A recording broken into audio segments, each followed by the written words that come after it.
There's a chronic indigestion of men who live alone.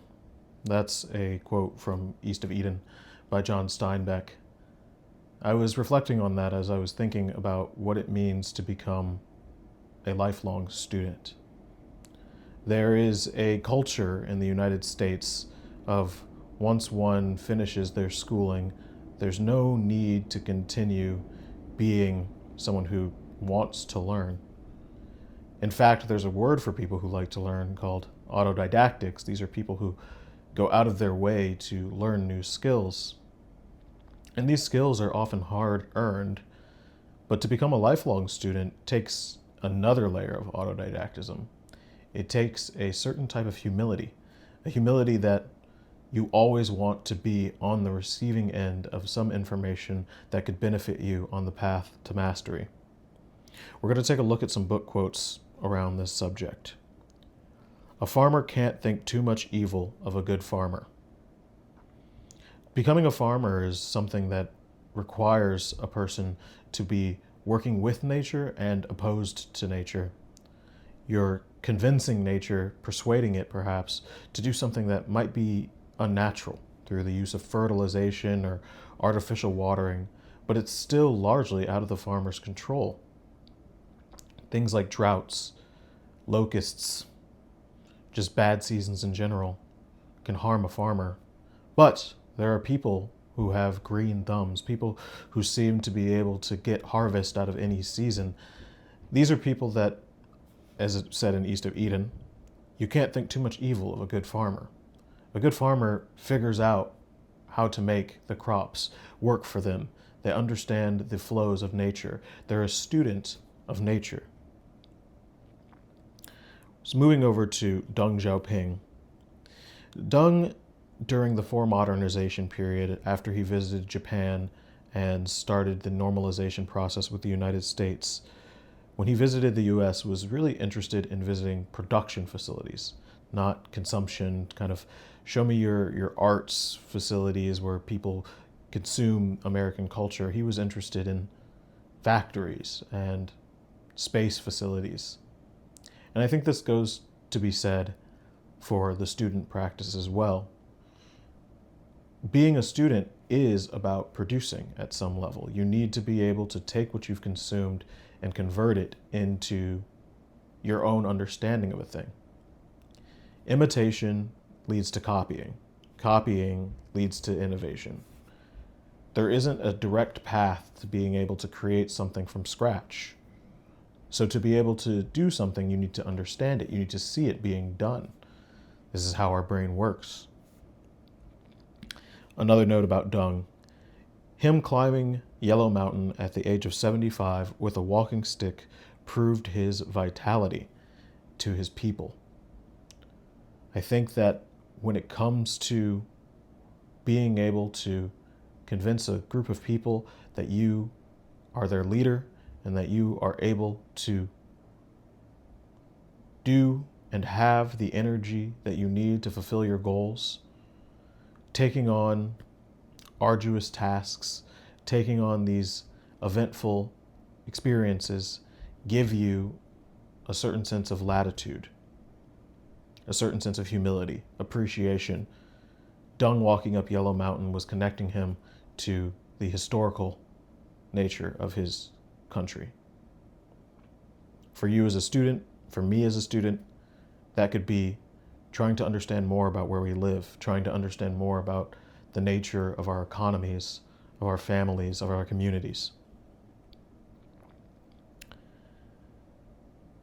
From East of Eden, he's least helpless because he got what he wanted with the least effort. There is a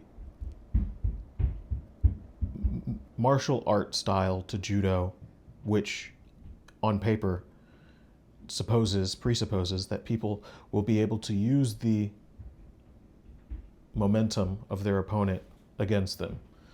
Something is similar in Tai Chi, which I did a little bit of in college, where the idea is to use flowing, to use movement, to let things happen.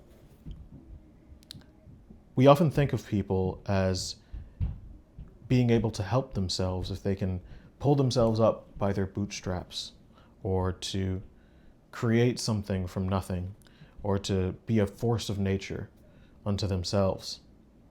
But we often don't pay attention to the people who are being intelligently lazy, intelligently selective with how they manage their time. These people have figured out a way to understand the system, and instead of trying to push up against the existing system, they've reframed it in a way that could help them. This is also a part of being a student. Being a student means that you need to understand your system. You don't necessarily need to seek to change it. You can seek to influence it, but that's a different thing. Eventlessness has no posts to drape duration on, also from East of Eden. I love this because when you're in the eternal practice of being a student, of keeping your mind open to different ideas, of practicing those ideas through testing, through quizzing, through engaging with the greater world, these days can start to blend into each other. This practice can seem never ending. When is it supposed to be finished? We seek events in our lives because they have this finite duration. They have this almost purposefulness of, well, I can't wait to go to spend a week in the Bahamas or Italy or wherever my vacation happens to be. Eventlessness can cause depression. It can cause a sense of isolation or loneliness, or a sense of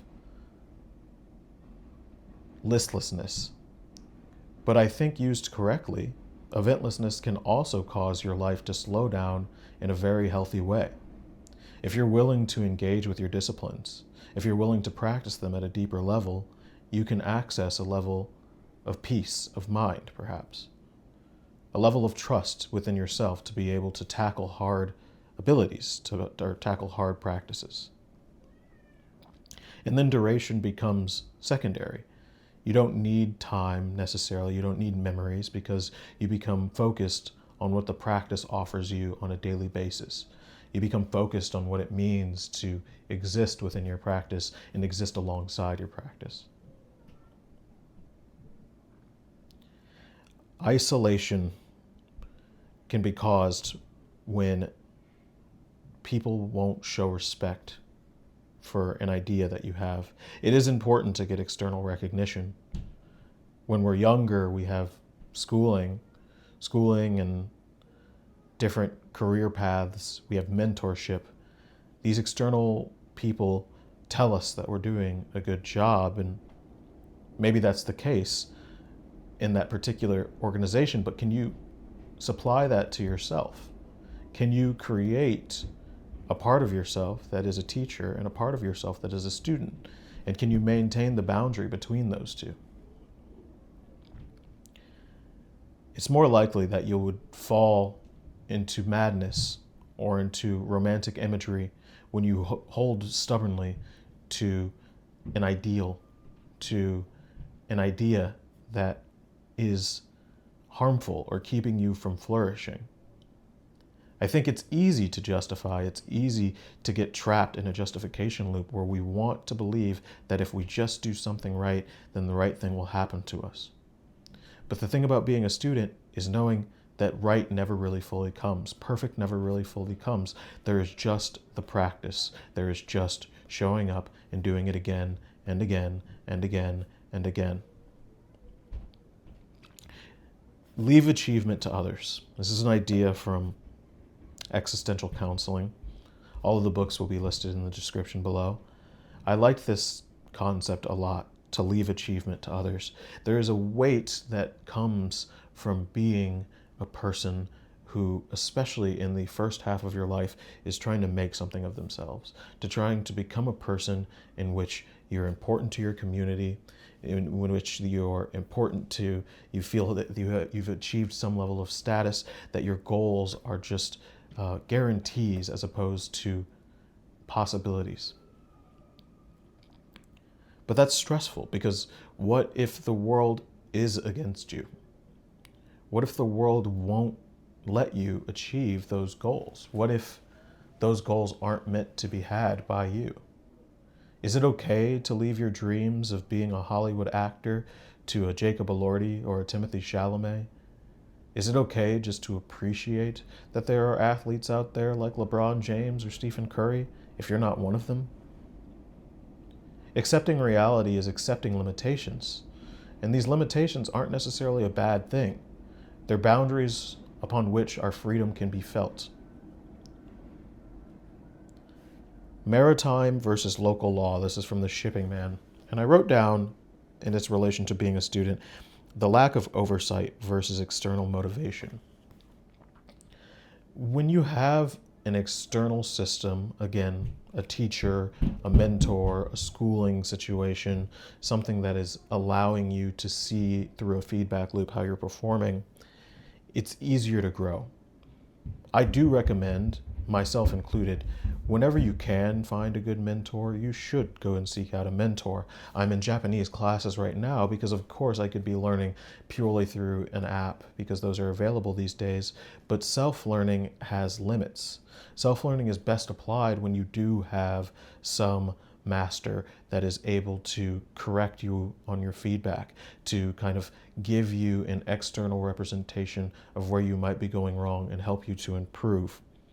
This is similarly analogous to maritime law, where you can't really complain to any individual country when something goes wrong when you're in the middle of the Pacific.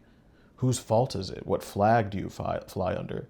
Do we assume that that country will seek retribution for its shipping boats or for its sailors? If the answer is no, if you're closer to another country, if you're within their jurisdiction, do you become subject to their laws? Do you become subject to your own misunderstandings of the environment that you occupy? I think that's a summation of what this video has kind of become by reading these ideas from these books, is that when you want to be a student, you have to have a certain level of awareness, and that awareness can often be a form of humility as well. It's a form of understanding that there's always going to be growth to be had, and that the practice is never perfect, and that on your way to climbing up Yellow Mountain or moving through different shipping lanes throughout the globe and the ocean, or thinking of the chronic indigestion of why bother because you're not showing up for anyone anyway, or the isolation that you can feel from holding on to an idea that's no longer letting you escape from it because it's an idea that meant something to you in the past. All of these are involved in the same implicit prison sentence. Freedom comes from being able to let go of them, to being able to let them be separate from you, to enjoying the practice and the path to becoming a student. Thanks for watching.